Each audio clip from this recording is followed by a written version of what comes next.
It's been all about the guards here at the NBPA Top 100 Camp. I'm Krysten alongside National Recruiting Analyst Eric Bossi.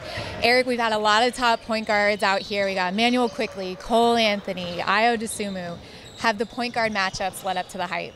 Yeah, I think that was one of the big things that we were looking forward to coming in here, especially with the class of 2018, is the point guards. Even though two of the guys in the mix for top point guard, Trey Jones and Darius Garland, weren't here, you've got the guys you mentioned, plus Jahvon Quinerly, Javonte Smart, on and on and on. And it's lived up to the hype. I think, I really thought for beginning to end of the camp, Jahvon Quinerly from New Jersey is the one who probably really stood out the most. He's had a great camp. He's scored. He's dished out the ball. I mean, he's been really good from 2019. I think, in my eyes at least, Cole Anthony has asserted himself as the top point guard in the class.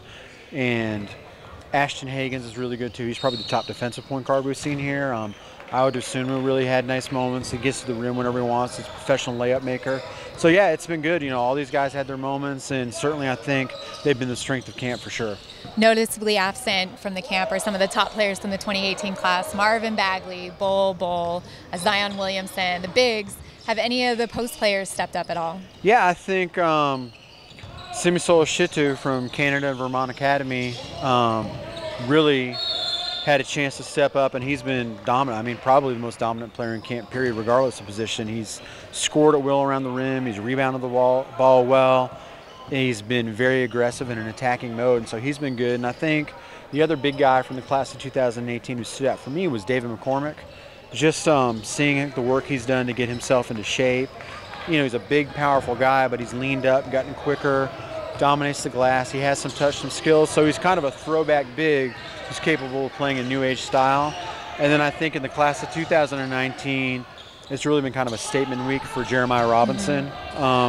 He's a guy who's been playing 16U on the Under Armour circuit, so people have seen him, but maybe not in detail.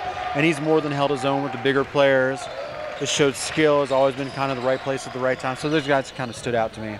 Right, as we roll into the July period, we should expect some more offers and more news on these players that Eric just mentioned. For more information on the NBPA Top 100 and everything else rolling into the second live period, keep it here at Rivals.com.